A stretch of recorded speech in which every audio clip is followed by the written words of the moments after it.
Penyanyi Gisela Anastasia telah mengakhiri kisah asmaranya dengan pebasket Wijaya Saputra atau Wijin. Kabar kandasnya hubungan Giselle dan Wijin itu diketahui melalui postingan Instagram pribadi mereka.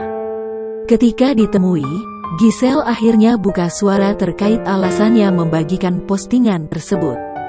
Menurutnya, perlu bagi Giselle membagikan postingan itu untuk memberikan informasi pada pengikutnya. Terkait kabar putus dengan Wijin, Giselle merasa harus memberikan pernyataan. Giselle mengaku merasa kehilangan setelah putus dari sang mantan kekasih, Wijin. Namun, keputusan tersebut sudah disepakatinya bersama pebasket 36 tahun itu. Giselle merasa tak masalah apabila harus melewati fase sedih usai hubungannya kandas. Meskipun begitu, kini Giselle merasa baik-baik saja lantaran masih ada sang putri di sampingnya.